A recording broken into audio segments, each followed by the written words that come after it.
Can I? Can you turn this up? The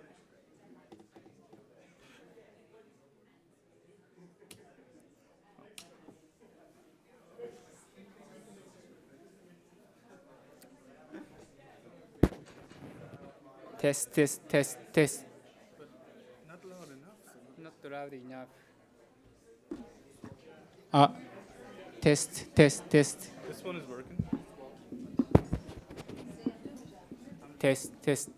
It's working, but yeah, maybe there is some volume controller. I think the mic's on. You just need to start talking. Ah, Yeah. okay. I think they equalize the volume once you start. Ah, We have the clicker, but Gena is also helping in the back for now, and then. So should we start it on the front slide? Yeah. let me set up. And then we have the clicker. Test, test. This one is working. All right, everybody. We're starting very soon. We had 2 minutes, so we still have some time, but I also hate to break up the meeting in the back, but I don't think they hear me anyway.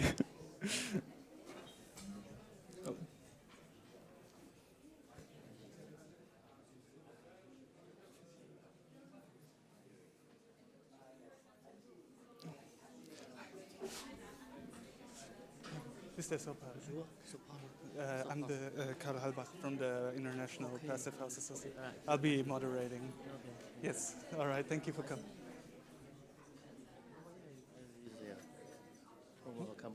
Yeah. You're in it. Yeah. Okay. Test.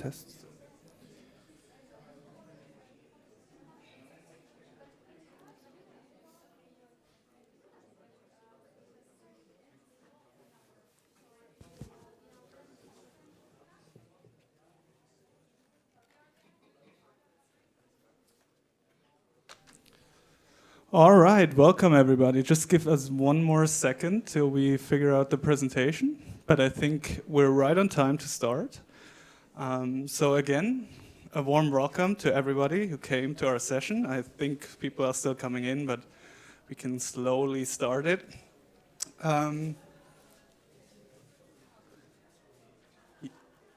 Yes, and here we are. I mean, this is the first presentation, but I think it's fine. So welcome. We are doing a session on passive design, specifically for cooling and heating. We wanted to have multiple approaches to the topic.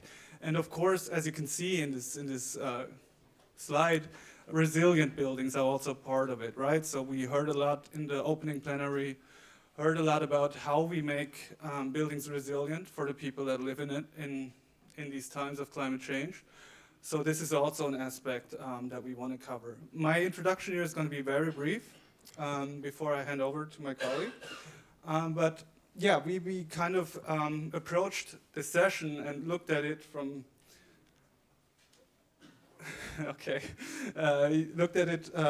from the perspective of energy efficiency and how do we, prioritize energy efficiency.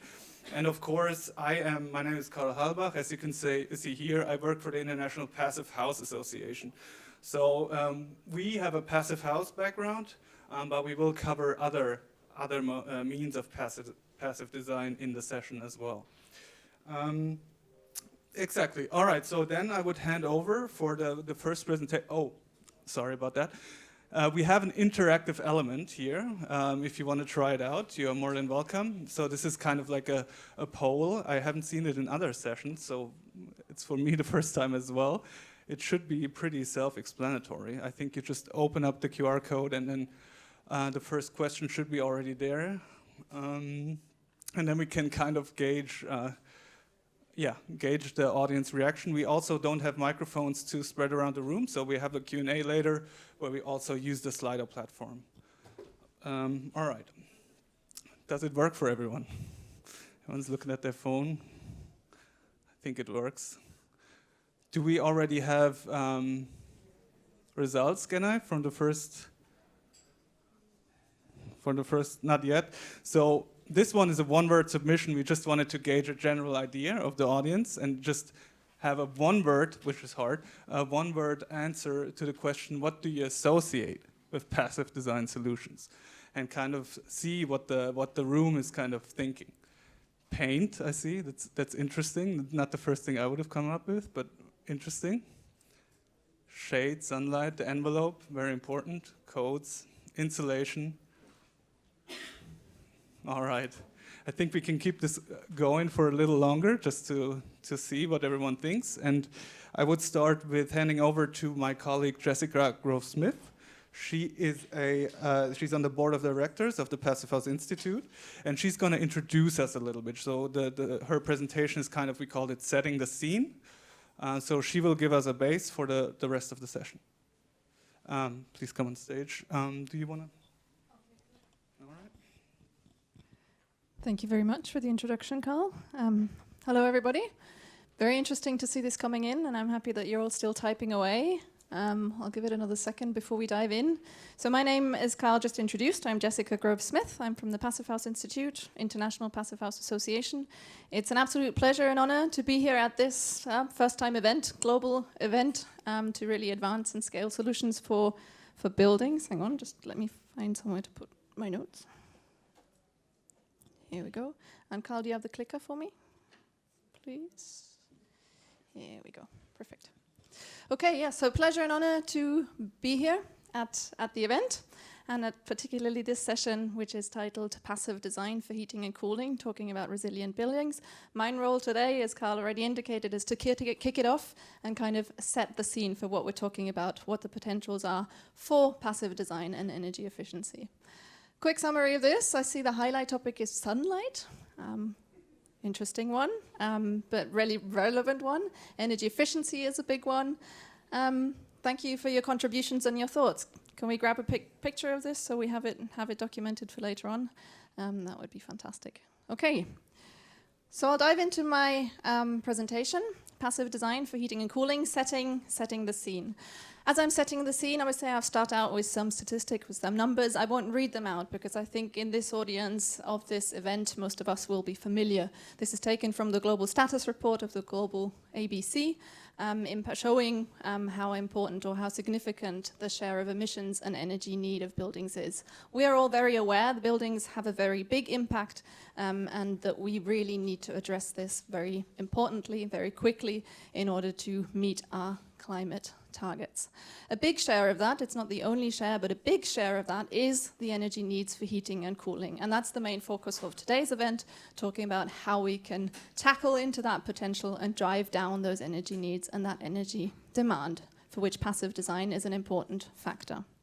There's a lot of information in this graph when you start once analyzing it. I just want to pick out kind of the main highlight that's relevant for today's session. It's a world map that shows us two scenarios for energy use, and this is specifically for heating and cooling. Two scenarios using 2005 as reference data, and then two scenarios into the future, 2050. It's from the Global Energy Assessment. The statistics, the numbers naturally vary in different regions of the world, right? We also have to be aware, we have to reflect that the construction context, urbanization context, energy context is very different in different parts of the world. But what we see very clearly is we do have a choice. We have the way that the decisions we make today in terms of our policy and how we build have an immense impact on what the energy footprint of buildings is. If we employ state-of-the-art, really state-of-the-art energy efficient solutions, globally we have the potential of reducing our energy needs. And we need that. We really importantly need that for our climate targets. If we just implement suboptimal scenarios, so business as usual, maybe a little bit of improvement, then we're right on track with continuing to increase our energy needs or staying on a similar level, which is basically what we saw in the report this morning. So this just re-emphasizes we really have to act.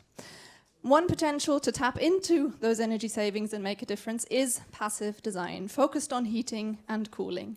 To set the scene, I want to reflect a little bit on what we mean by passive design to prevent kind of misunderstandings.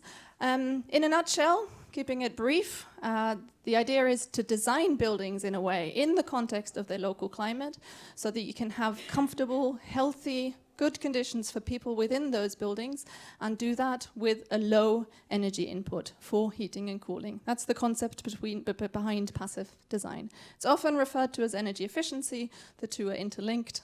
There's different ways of going into details, but that's basically what we mean by passive design.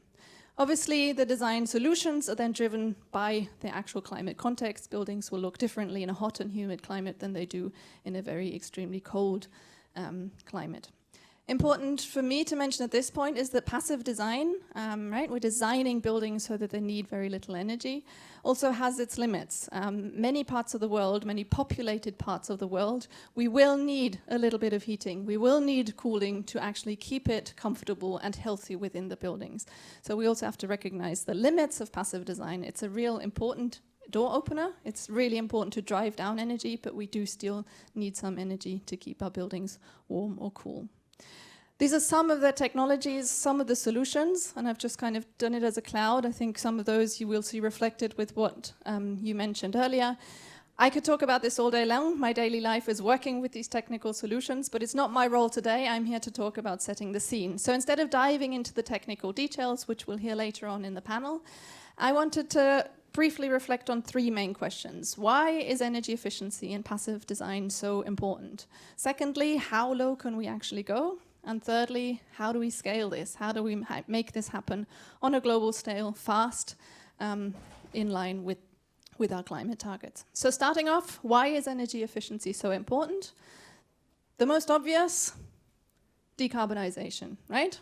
All the energy that we don't need are all the emissions that we then don't emit. That's a no-brainer, that's the starting point. We know that heating and cooling make up a big part. Through passive design, through energy efficiency, we can simply eliminate that energy need and those emissions. But there's more to it. Energy efficiency is a real door opener.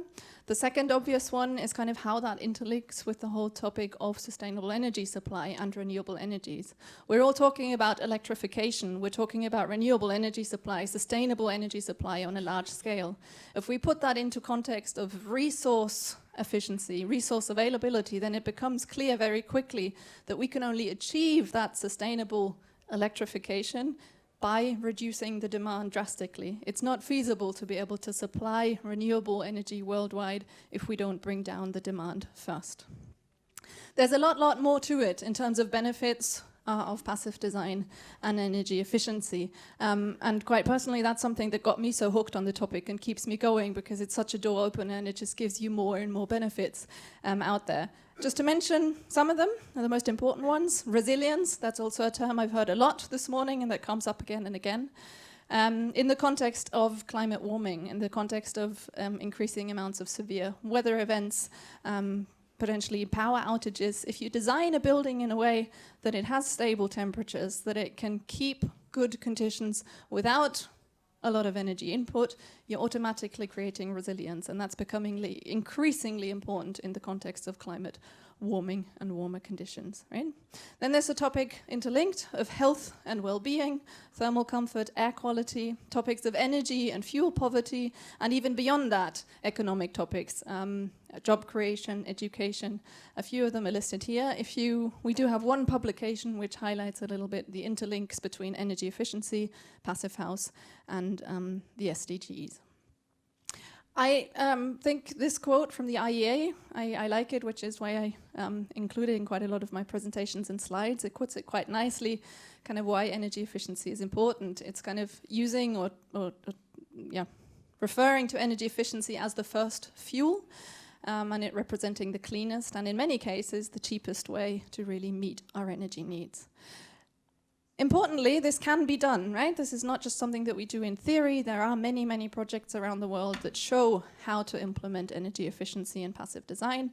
This particular example is a refurbishment project from Frankfurt in Germany, a real retrofit project where the thermal imaging is very clear in terms of the impact we achieve. Left-hand side is before the retrofit, right-hand side is after, and the heating energy consumption driven down drastically from almost 300 kilowatt hours to 17. And that brings me to my second question: how low can we go? And before I dive more into the numbers, I wanted to reflect on this quote, again from the Global BBC.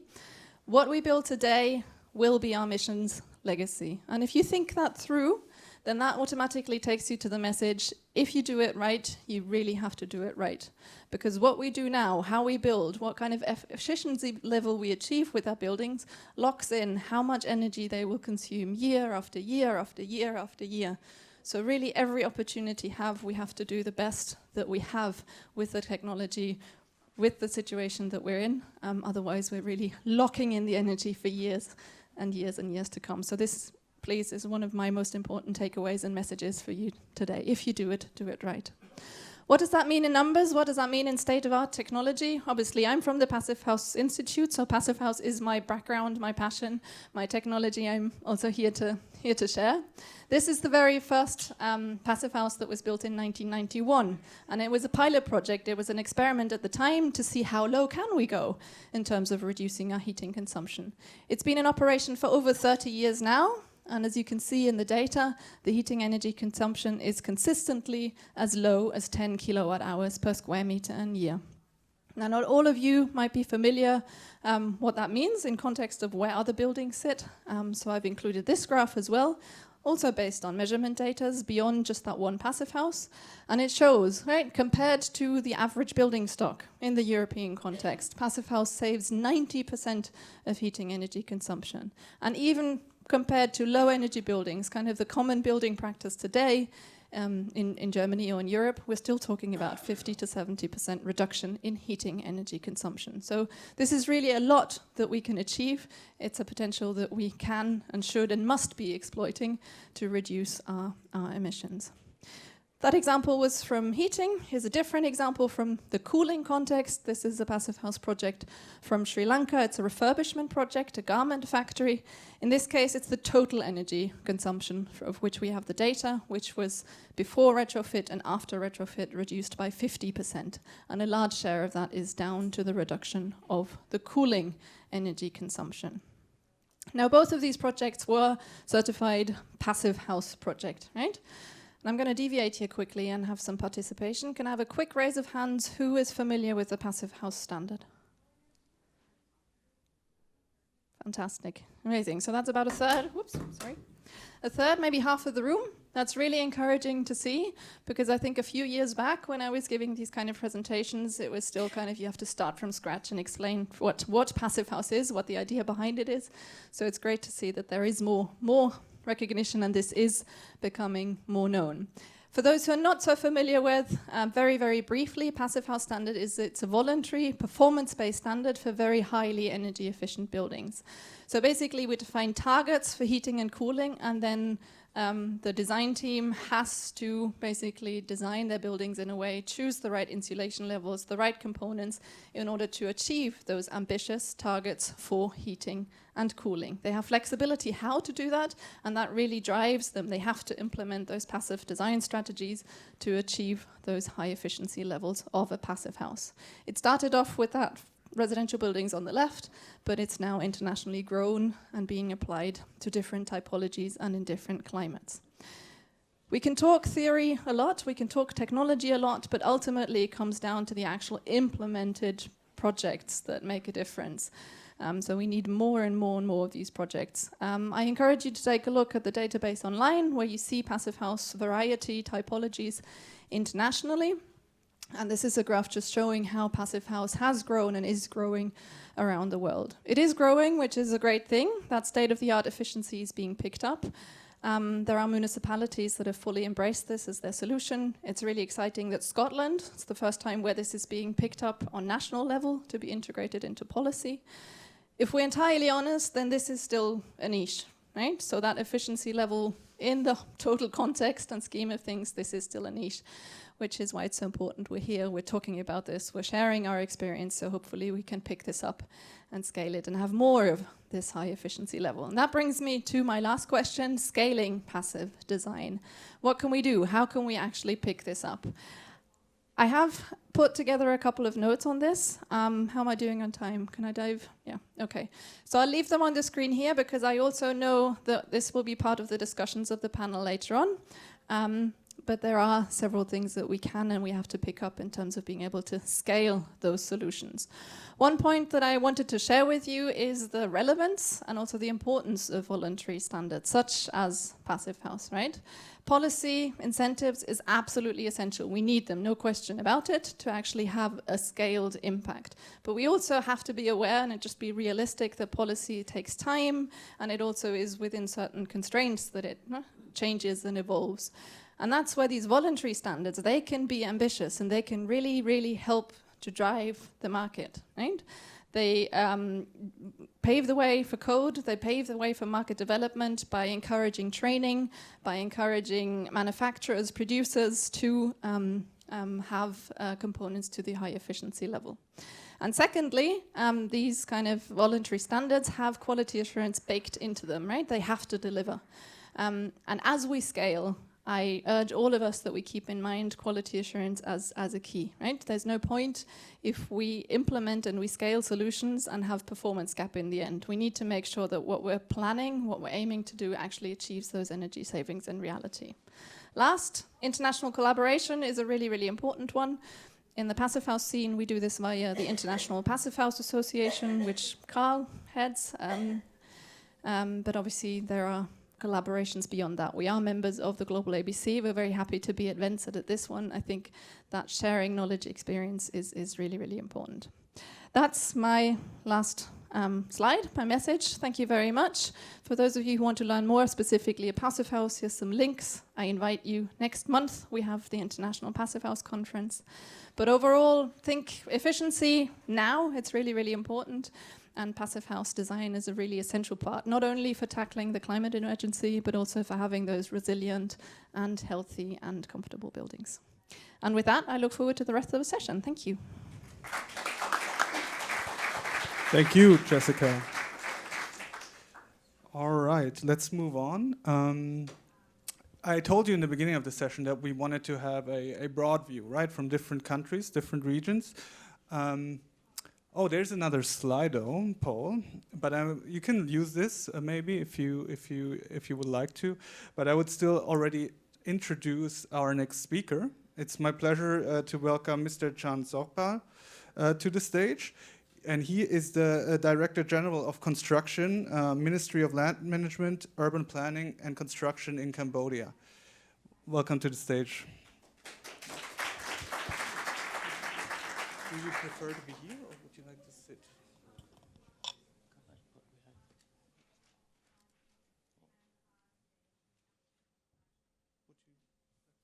Yeah, you can sit.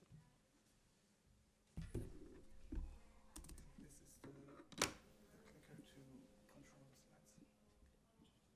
All right, I guess we just wait a couple more seconds while Mr. Sorpa gets ready, and you can still vote. All right. Yeah. Okay. Okay. Good afternoon, everybody. Thanks, Carl Abash from International Passive Housing Association. Ladies and gentlemen, first I would like to thank UNEP and Government of France to organize this forum. This is the first time for Cambodia to participate in this event.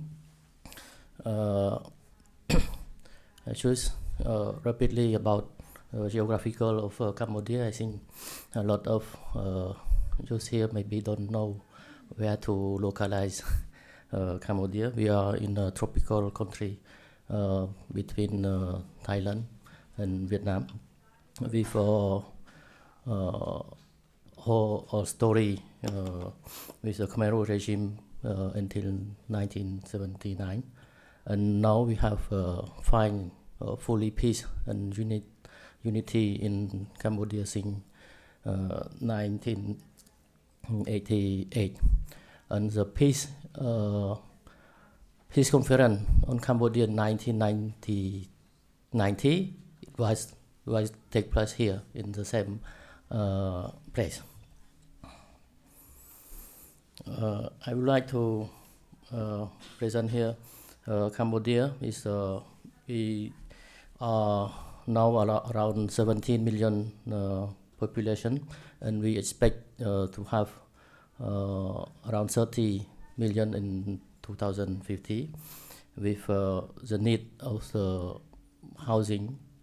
As we know the rapid growth in the last 10 years, we have construction sector have progressed rapidly. The landscape of Phnom Penh, capital on Sihanoukville, is a coastal city.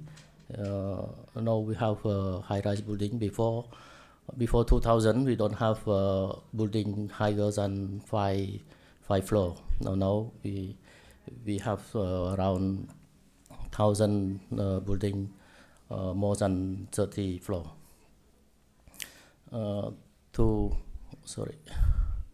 Here about what the Cambodia government has adopted with the international support in National Cooling Action Plan. The government have developed this with the help of UNEP or National Cooling Action Plan. This is a long-term development vision of building a sustainable, green and clean and low carbon society based on climate friendly and energy efficiency. It also the first time the National Strategy Plan has established over national framework that contribute to achieve a sustainable development goal, the Paris Agreement and the Kigali Amendment to the Montreal Protocol.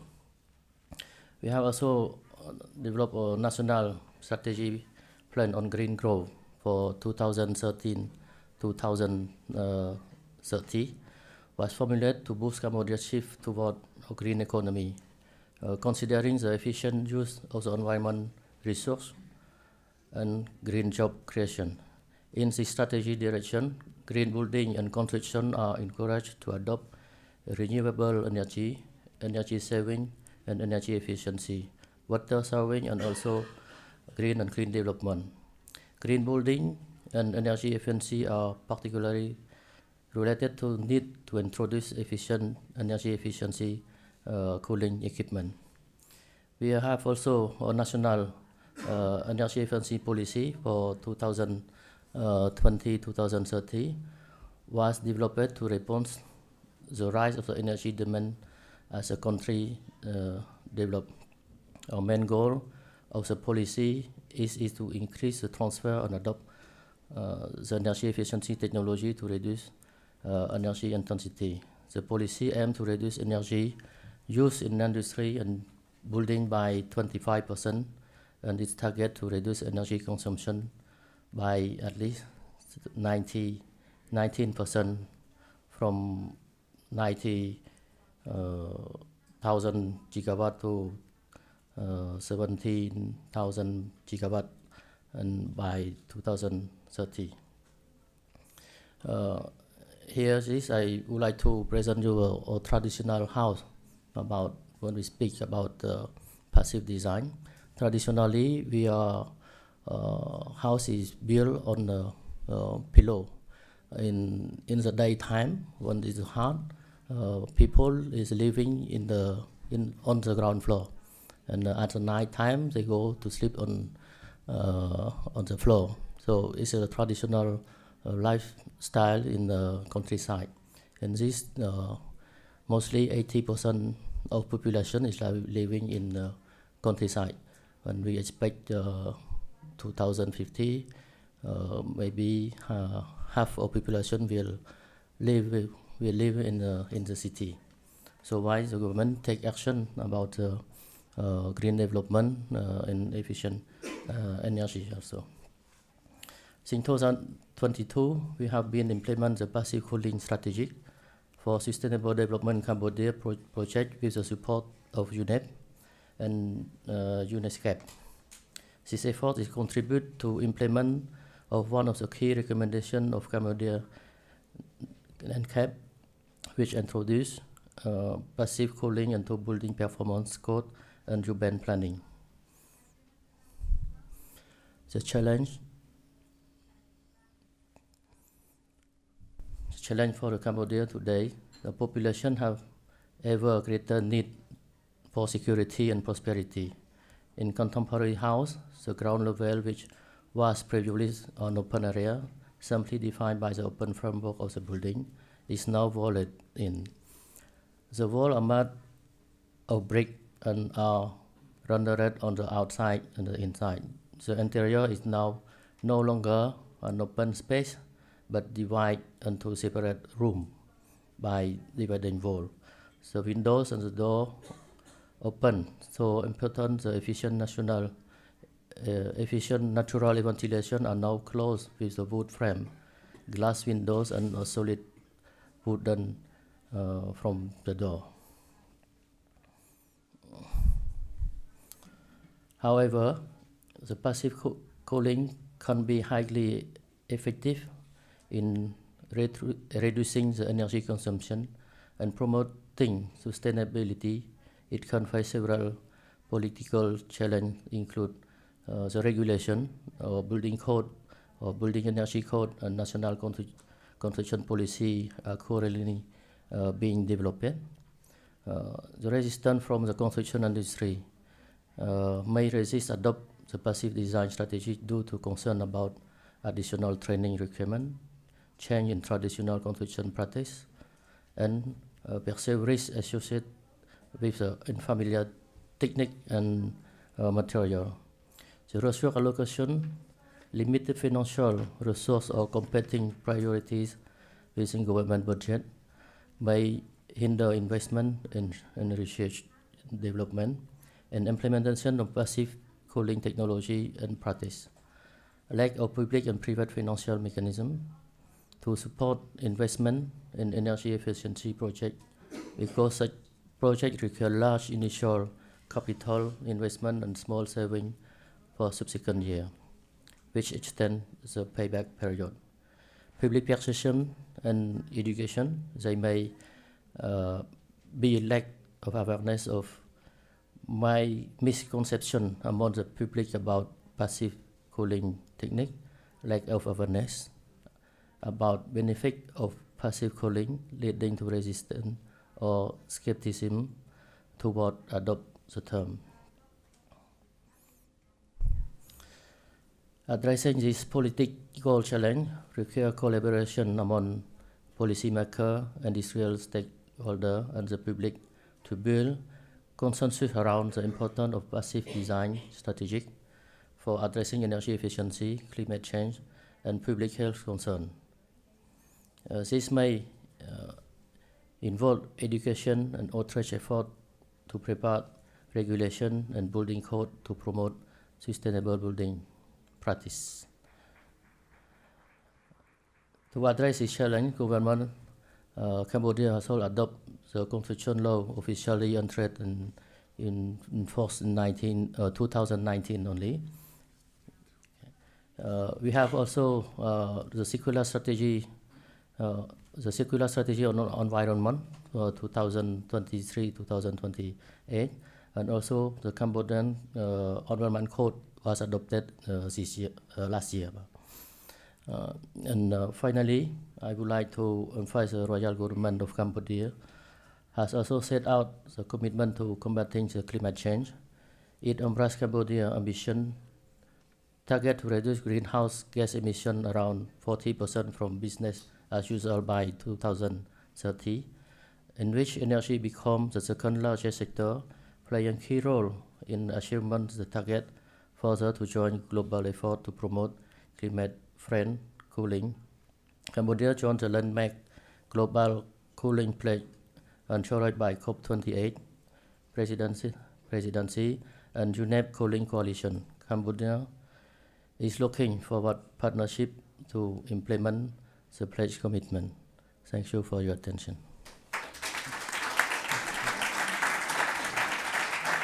Thank you so much, Mr. Sopal. All right, we have not one but two keynote speeches before we go into the panel discussion. So next on to the stage, I would like to welcome Dr. J. Hyacinthe. He is from the Ivory Coast, and he will also present us about a project they've been doing there? Welcome to the stage. Would you like to sit? You can sit or sit. You can sit. And here you can click the slide.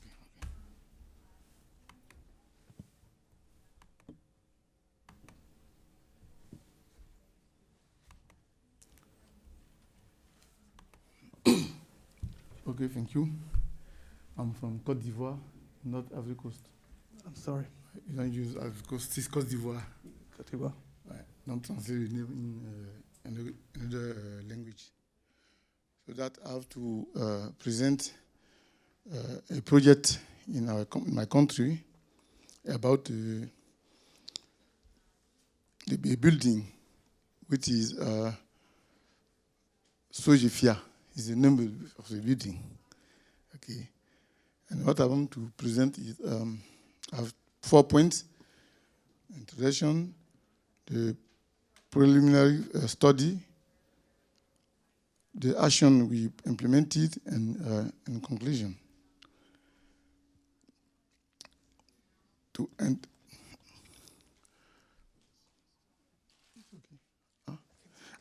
How to do that? Okay, let me do. Thank you.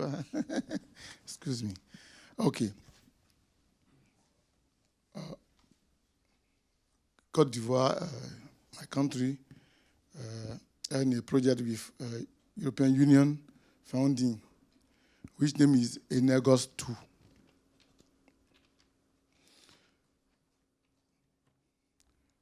To implement this project, we use the General Directorate of Energy with the technical support of Expertise France through Éclair project, Éclair Ivoire project. They were started in January 2022 to November 2023.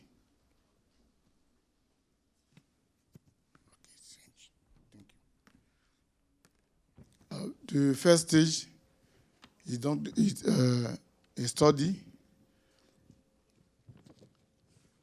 The study started with the project started with a study of 72 energy-intensive public buildings in Côte d'Ivoire. And finally, we choose Sojefia building with this one. Hey, excuse me. No. Okay, this building. Can I stand up? Let me stand up. This building, and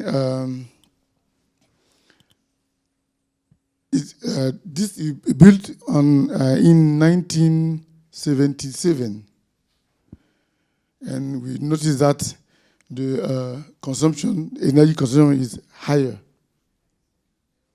for this building.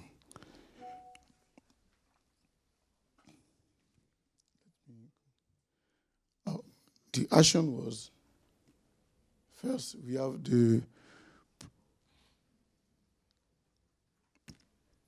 have a first study, to know how is the building run out and how much energy is consuming.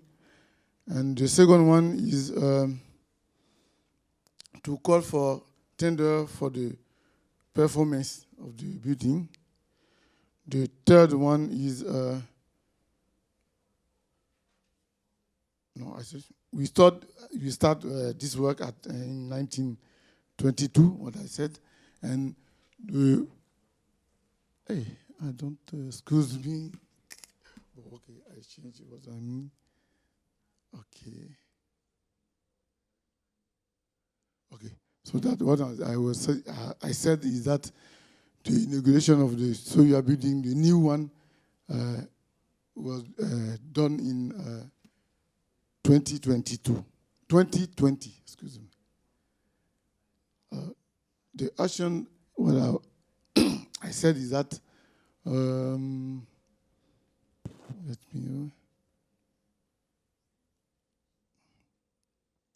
Oh, okay, let me. I don't see anything. Okay, okay. Implemented. Okay. Est-ce que. Okay, okay. It's not my thing.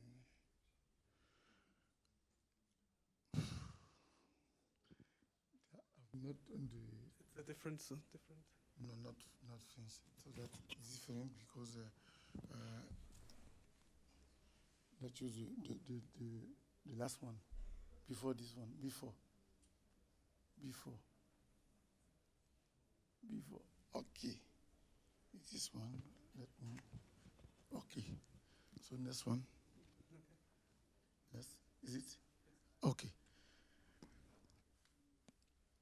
I was saying that the project began with an energy and thermal audit of the building. This audit took place between 2019 and 2020. It was followed by the feasibility study on energy saving. Among other things, the energy renovation project aimed to improve the thermal comfort, reducing the cost induced by electricity consumption, and fight against climate change and reduce greenhouse gas emissions. Next. Okay. So that the work began on December. Next. Go on. At the end. Okay, thank you. As part of the lighting system, the following tasks were set up as LED lighting throughout the building, present detection in washroom. For the air conditioning system, it consists on to replace existing air conditioning system with low efficiency and poor distribution with more efficient and less energy consumption, and to install an air renewal system. Next.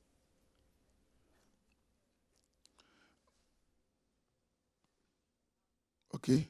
The installation of photovoltaic panel on the roof of the building with a power of 32 kilowatt.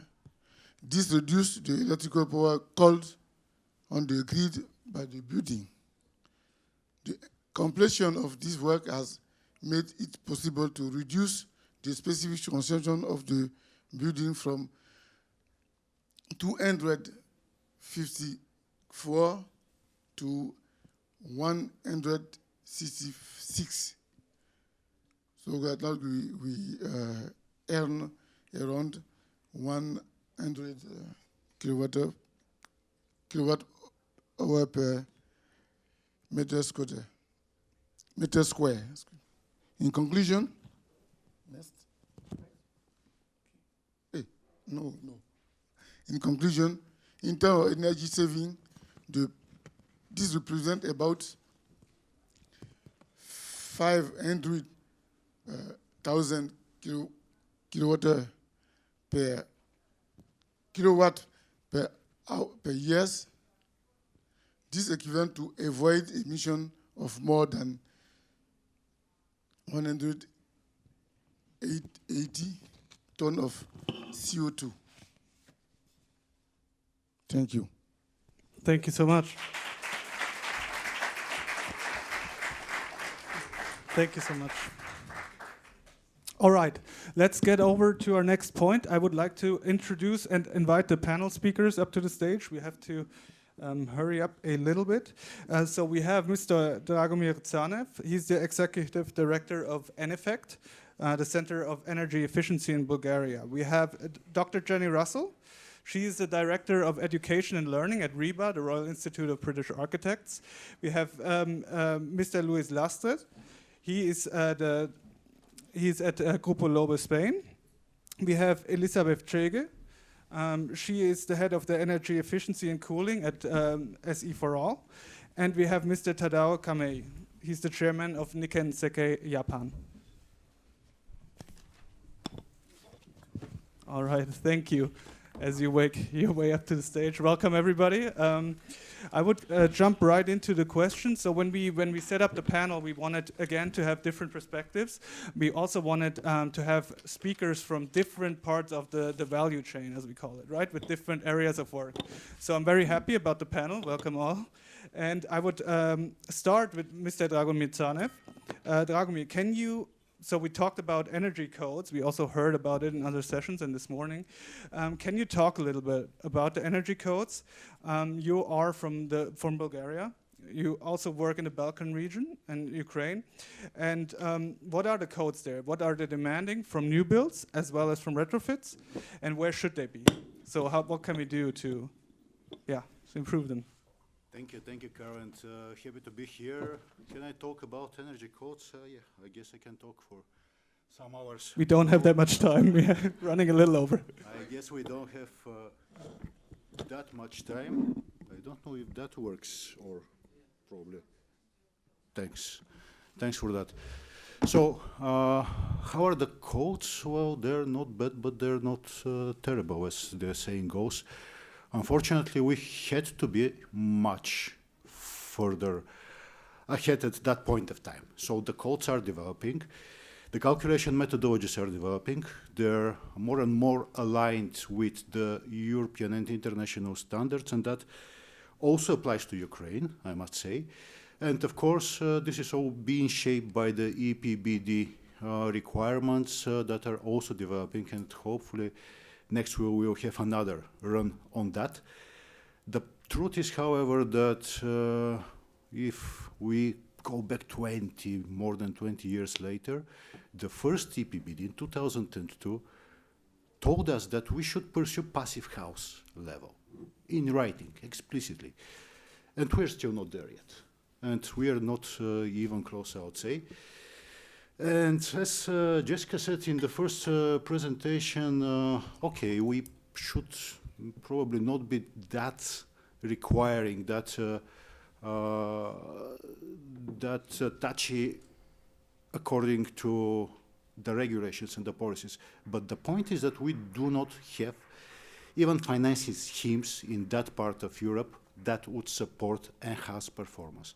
And we must know that without incentivizing the markets by incorporating regulations, policies, financing mechanism, by developing knowledge and skills in the building professional sector, it's not going to happen, and we are not going to reach where we want to go. We are not going to be able to put the building in the center of the energy system.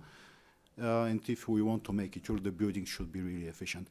And the last sentence that I would say on that topic is that actually, in my opinion, the regulations, being as important as they are not that decisive as the culture of compliance with regulations and quality assurance that Passive House provides for us in principle.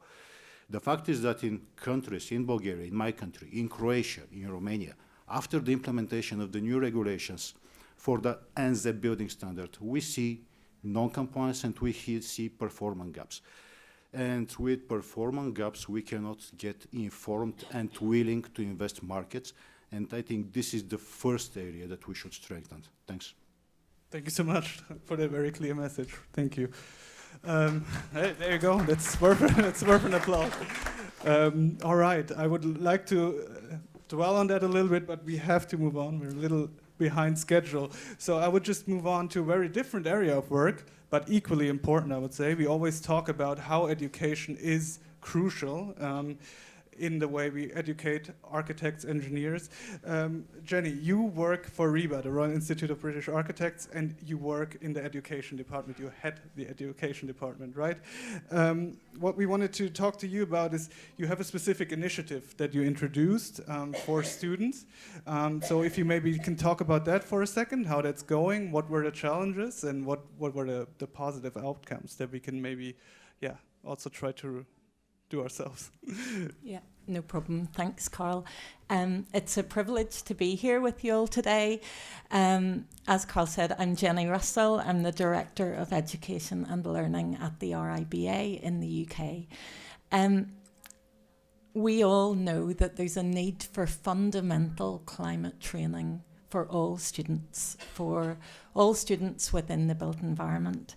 And working together with all of the schools of architecture in the UK under the umbrella body SCOSA, along with the Passive House Trust, we've recognised that there is a need for all students to have access to fundamental climate training.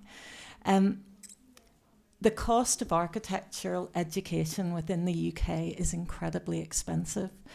And for schools of architecture, we recognise that for many of them, they would need to bring in specialist training in climate. But this costs money. We expect climate training, but not all schools of architecture can afford to bring in specialists. So in working with SCOSA and the Passive House Trust, we have together funded and created foundational climate training for all students to have access to. This training isn't just available to the students, but also to those who are teaching the students. And although we would hope that all of those teachers or tutors would have that knowledge, that's not always the case. So it's really important that all teachers of architecture have that fundamental knowledge as well. The training aims to empower students, really with the knowledge and the skills to design high-performance buildings.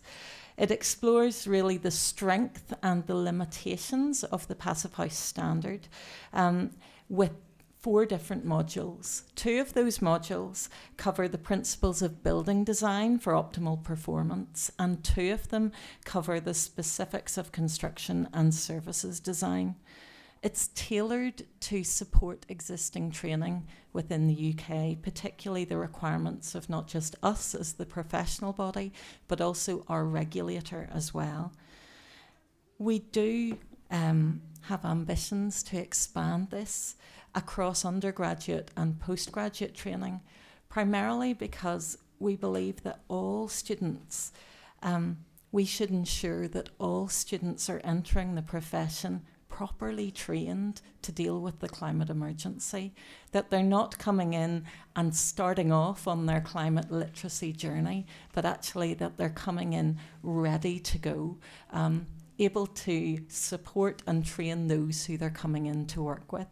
If there's time for another question later, I'll talk a little bit more about what we're doing with architects, but we are hoping that students will be coming in actively ready to be climate literate. That's great. I think that's a very worthwhile endeavor, and I think that's also something that other countries could maybe replicate. I think it's a very interesting model. All right, moving on. Luis, you are from Grupo Lobo Spain, and you have been building at your company a lot of social housing projects. We kind of wanted to get that example because we always talk about affordable housing, how important it is. And so kind of maybe let you talk a little bit about the large-scale projects that you've been doing and what was behind that decision. So what made you kind of go in that direction? Well, I'm going to talk instead of Juan Carlos Vandrés, who is just there, who is the CEO of the company. And the decision to incorporate the standard passive house was the result of a commitment by the company's management and a recent technical department of energy efficiency who decided to take a chance on it. Grupo Lobe wanted to make a strong difference between the company and the rest of building operators, and this led to the implementation or to the progressive and complete implementation of the standard in all our buildings. Moreover, in Spain there has been traditionally an important stock of social housing, and the company has always known how to deal with this circumstance by combining both types of developments, the private and the social one. And nowadays, we can affirm that among 50% of all our buildings are social housing. And that's all. That's all for at the moment. Thank you. All right, thank you so much. All right, yeah, I just checked the slides there. Sorry about that. So now we move to a very different region of the world, a different climate maybe also. And we have Ms. Elizabeth Chege here. Thank you so much for joining us. And we wanted to hear about your experience. So given that Kenya is located, that's where you hail from, in an equatorial and tropical climate, and it's also experiencing growing heat stress, right, like many regions in the world. What is the impact it has on the vulnerable populations in your country? And what are you doing in terms of passive design to combat that? Thank you very much for having me here in this esteemed panel. I think when we talk about equatorial Kenya, there's a thought process around climate change. So there are extremities that are coming in. Yes, we have advanced heat stress, and it's not just about Kenya, it's global, even global north. Summertime, we hear about the hottest days. Every year, there's the hottest days. So cooling is, as much as I'll speak to Kenya, it's an issue that needs to be addressed globally. And we normally say at SE for All, through our Chilling Prospects reports, that has been a blind spot, especially with energy efficiency and energy matters and greenhouse gas emissions. The reason why it's been a blind spot is we talk about global warming, but we hardly talk about global cooling. And part of this is also that in Kenya, we looked at the opportunity of having a national cooling action plan. So this action plan starts looking at the heat stresses that are coming in and where cooling is needed. We saw buildings themselves, yes, we can talk about active solutions, but before we have the active solutions, we need to understand where our people are. And actually in the Mentimeter or the Slido that was there, I didn't see people under passive solutions. And this is one thing we tend to forget, I think. We're designing for people. It's not the other way around, designing then people come in. So in understanding where people are, we saw that we needed to know, first of all, where our buildings are, but to do that, it would take a long time. SDG 7 by 2030, it's only 5 years left, if that. So the opportunity was to use and advance with technical AI, so artificial intelligence. So we've actually used satellites in conjunction with IBM, the German Space Agency. We now know where all our buildings are. What that helps with is that we also know where we have our nature-based solutions, so that our urban planners, when they're designing the cities and buildings that will exist in 2040, most of them haven't been built yet, can design the cities and towns to be passive to start off with. Because that's the thought process and opportunity of the work we're doing in Kenya, so that by the time you're designing your building, you have the utmost opportunity with the climate around you. The second part of it is also part of the National Cooling Action Plan, is noting that with climate change, yes, there will be a point of having this active solution. So the vulnerable poor, it's actually to reduce the amount of active solutions that are needed. But if we need them, what happens? A lot of the times we get second-hand equipment from Europe and other countries. So the standards are actually looking at the equipment that comes into the country. What standard are they? Second part of that is that if an equipment comes into Kenya, we have porous borders in Africa. It's very easy to find the same in Tanzania, or it gets shipped through the borders. So there's opportunity for harmonization of standards. And as this community in these panels that I've been listening to today, there's opportunity to move from nationalistic solutions, but also look at regional, if we're going to make a dent in the changes that we've seen, because we're not on track. Last but not least, I'd like to really highlight on finance. And I like that the slide also showed finance in passive cooling as well as awareness.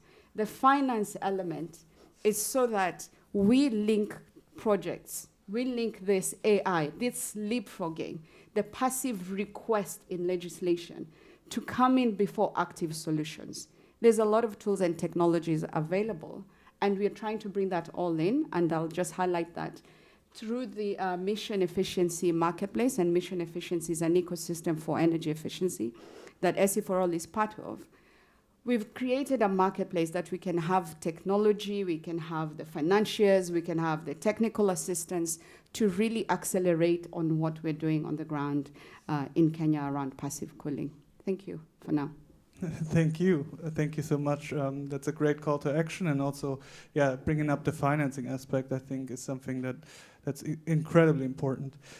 So now I would move on to Mr. Tadao Kamei. With you, you are located, and your work is located in Japan, where you have both hot summers, but also extreme winters, right? So we kind of wanted to hear also about like a bit of a heating perspective. What are the challenges when you try to design heated buildings with passive solutions, and how can you respond and tackle the climate crisis through your solutions, basically?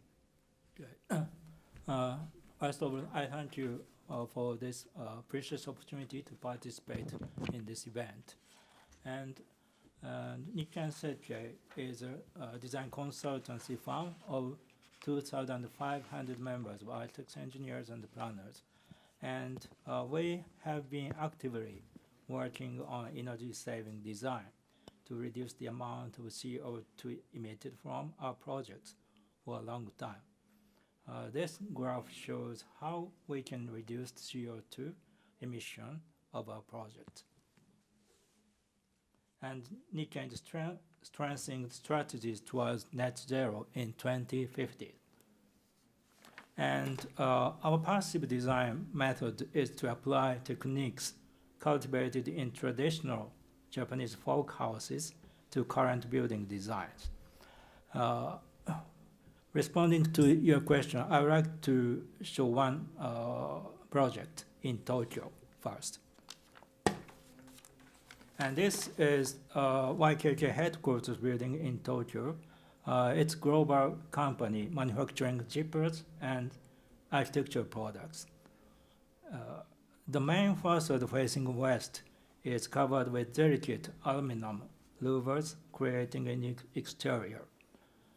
And the next feature is on the top, on the rooftop, sweet potato cultivation is carried out above the outdoor heat pump units.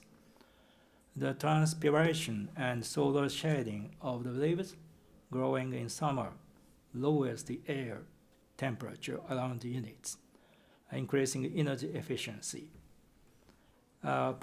Sweet potato harvest festival is held every autumn.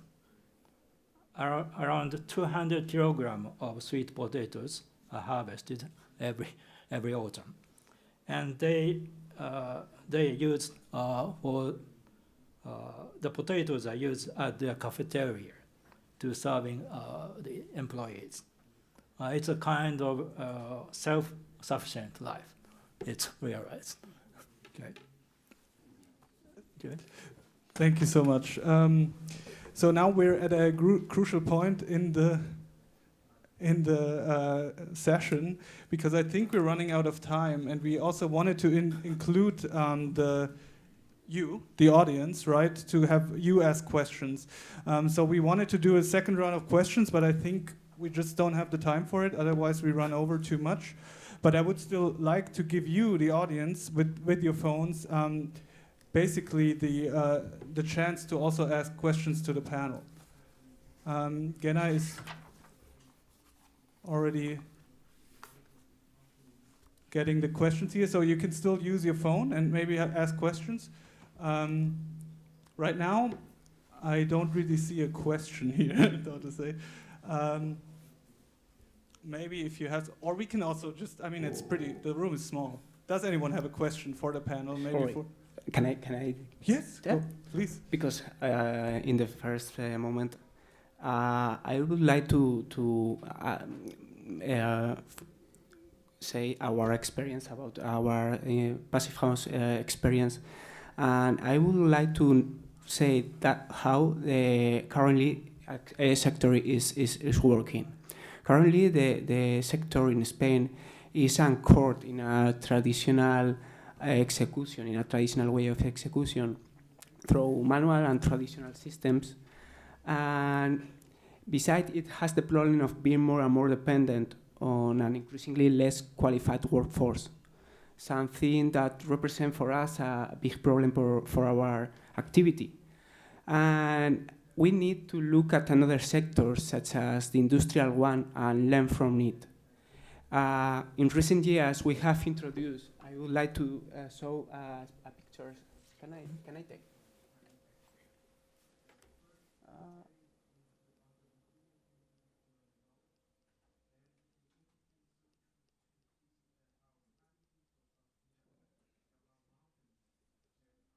I don't know where is the... I actually don't know. It was in there, but somehow it got deleted. Sorry about that.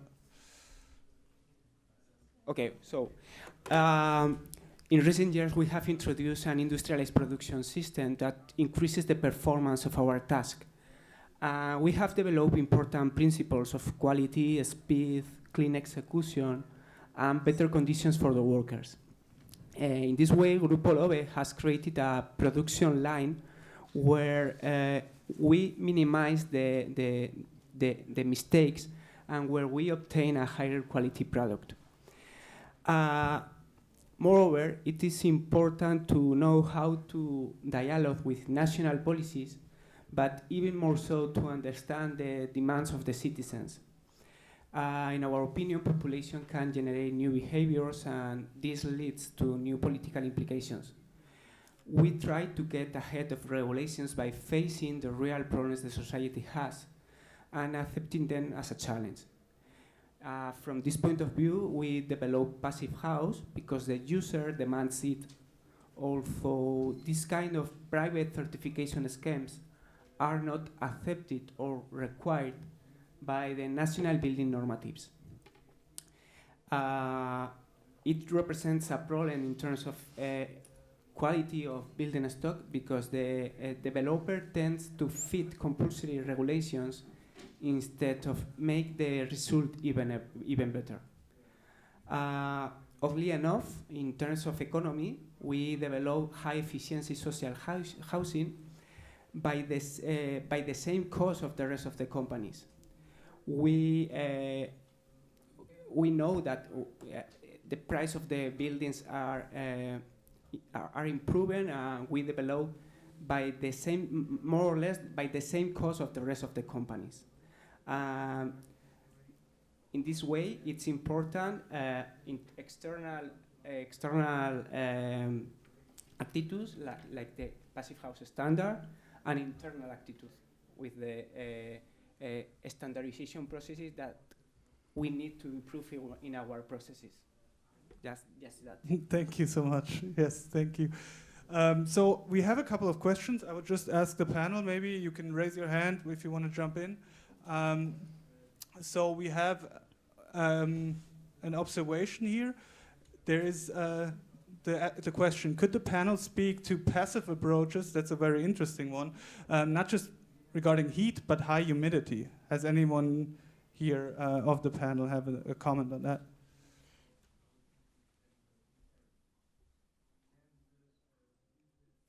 No?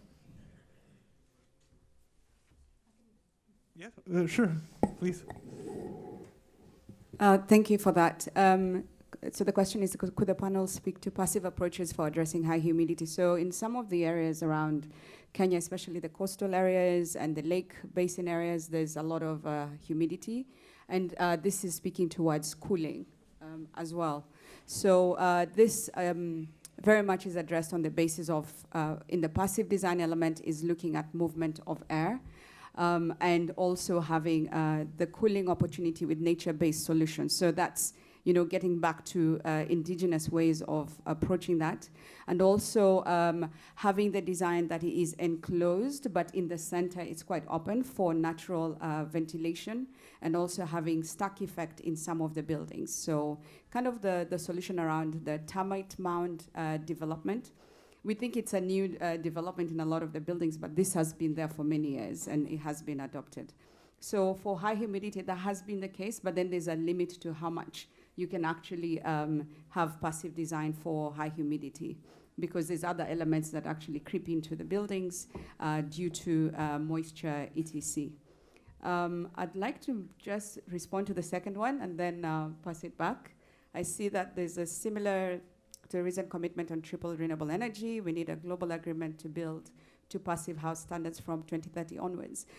I think if we talk about having passive house standards from 2030 onwards, we've missed the boat. We already missed it. We're not on track. And we're the sector that is actually not moving the needle. We saw that this morning in the panel discussion.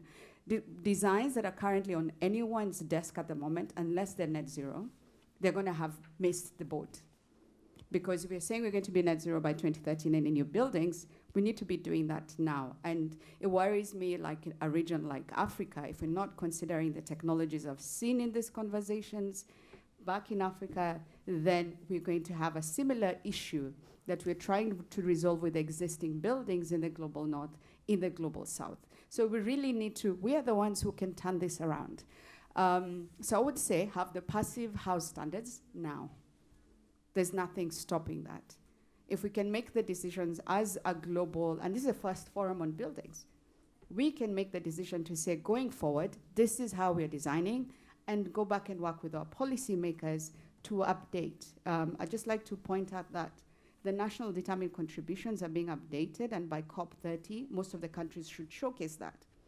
I would really advocate for our countries to have in place in those national determined contributions that passive house standards should be the first step.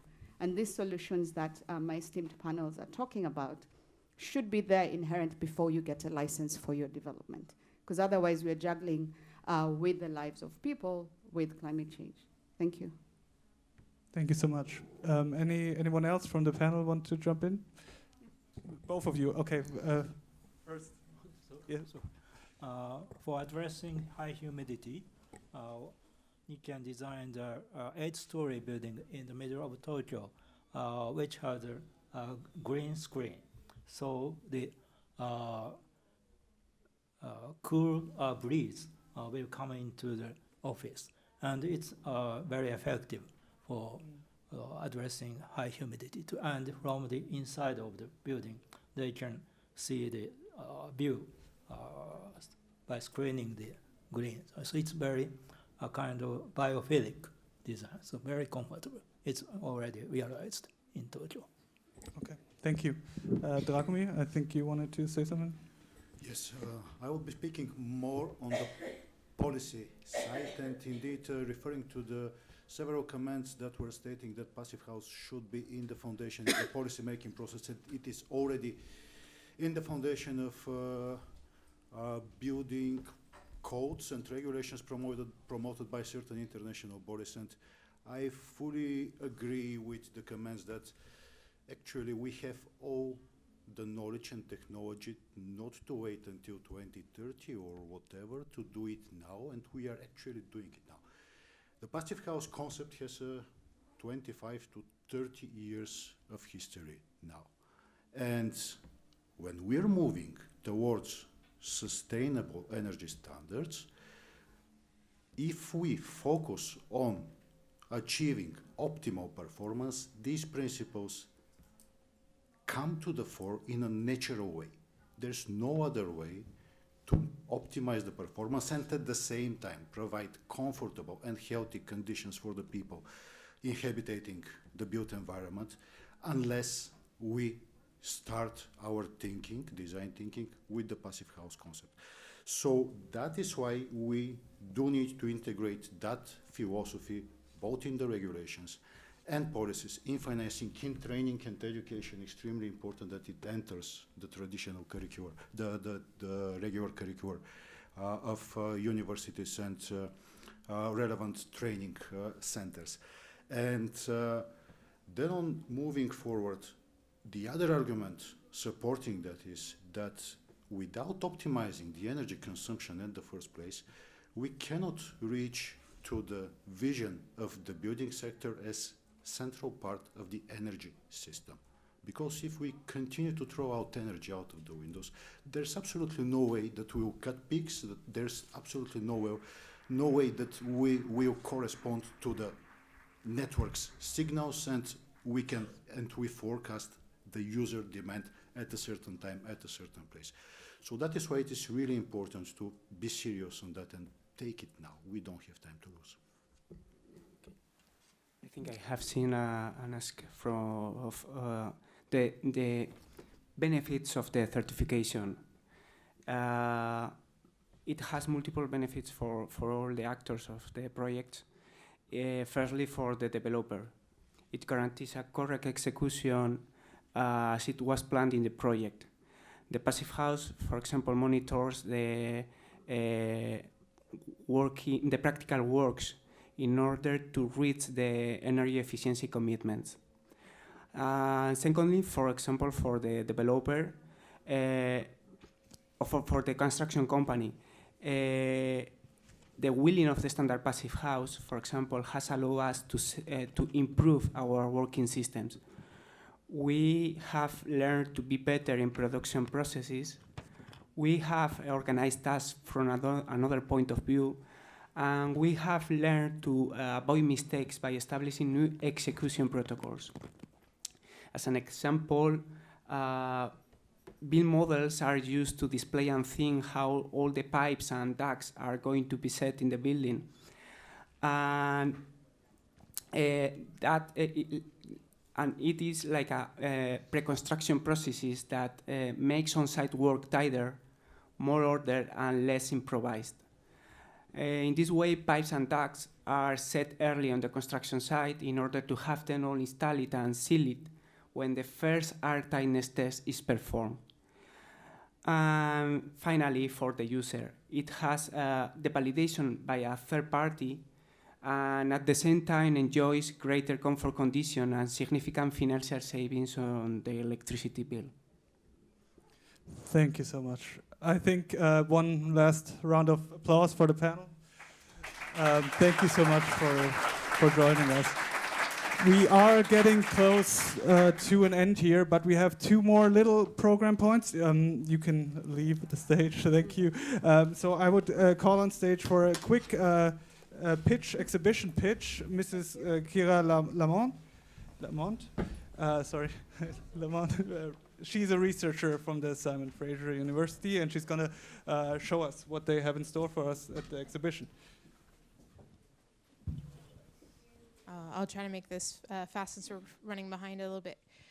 So we're offering an augmented reality experience to visualize passive cooling strategies that is applied to a real building model based on a pilot program being run in Cambodia. The pilot aims to bring innovation in the way we raise awareness on the benefit of passive cooling.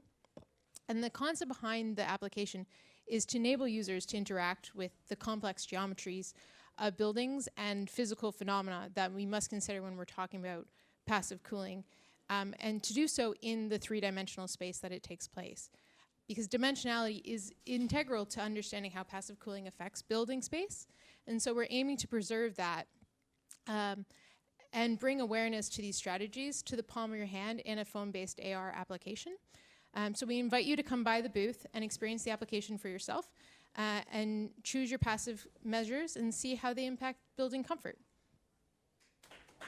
And as you can see here, we were able to showcase this application at the Asia Pacific Energy Week and also Asia Pacific Energy Forum, third Asian Pacific Energy Forum in October. So yeah, come by and get photos for yourself. Thank you so much. That was great, and I think I want to check that out later as well. So now, last but not least, I would invite Genai to the stage. He was very helpful in organizing the session, and he will give us a little closing before we close the session. Thank you, Carl. So thank you very much for everyone for your attention and participation to this session, and also thank you for all the speakers to give us very insightful views on passive design. My name is Genai Kamata from UNEP, and today I'm speaking on behalf of Global ABC and Cool Coalition. So the passive design. So this is not an innovative idea. more of a traditional, like ancient wisdom that our ancestors used to live in harmony with nature, in the old age. But as we get matured, we started to use the air conditioners or mechanical cooling or mechanical heating. These technologies are, of course, really important, and we never should not forget. But at the same time, we should also pay more attention to the passive solutions, because this is critically important to reduce the operational carbon from the building sector. So we definitely need to accelerate this practice. And one of the objectives of today's session is actually the knowledge sharing and also capacity building, and which is also one of the recommendations of the building breakthrough. So I think the views that we got from our speakers are well addressed in this regard. So I'm really glad to be able to hear about the different insights from our speakers today.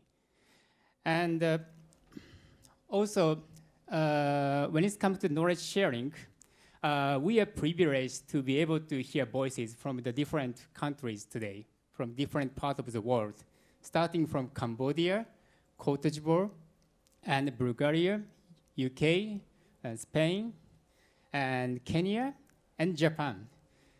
Because passive design is essentially depends on the microclimate and the site locations where buildings are built. So I think the views that we got are very vulnerable. And also the how we should communicate this practice is also significant, which is demonstrated by Kira from Simon Fraser University just now with the AR tools. So lastly, we, Cool Creation and Global ABC, started to make a joint effort to accelerate this passive cooling strategies. And together with our partners, we will continue to collaborate and make this action more accelerate. So, and also we'll try to contribute to the buildings breakthrough agenda, and also global cooling pledge, which is also launched at the COP28. So thank you very much for engagement, for all the attentions. So have a nice rest of the day. Thank you very much.